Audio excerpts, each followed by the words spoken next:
తిరుచానూరు శ్రీ పద్మావతి అమ్మవారి బ్రహ్మోత్సవాల్లో భాగంగా 8వ రోజున రథోత్సవం కన్నుల పండుగగా కొనసాగింది.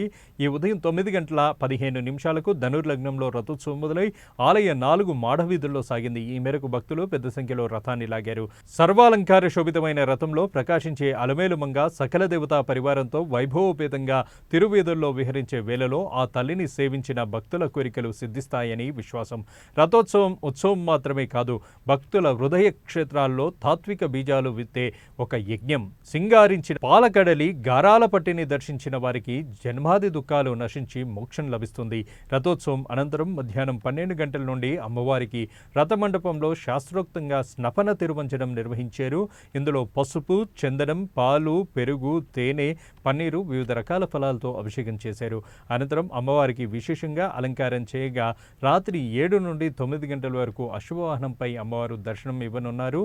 రథోత్సవంలో Tirumala Peddajeeya Swami, Chinnajeeya Swami, EO Anil Kumar Singhal, JEO Veerabrahmam, CVSO Muralikrishna, ఆలయ డిప్యూటీ ఈవో హరీంద్రనాథ్, ఆలయ అర్చకులు బాబుస్వామి, శ్రీనివాసాచార్యులు, అర్చకులు, ఇతర అధికారులు విశేష సంఖ్యలో భక్తులు పాల్గొన్నారు.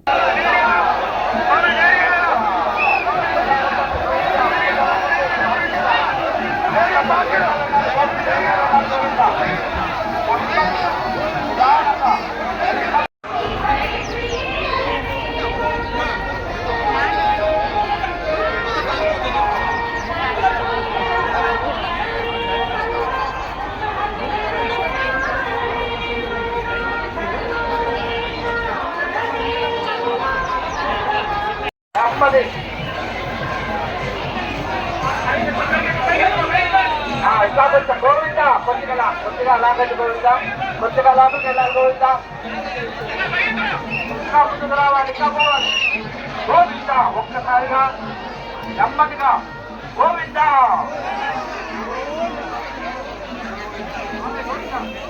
రాజా గోవిందా, గట్టిగా ఒక్కసారి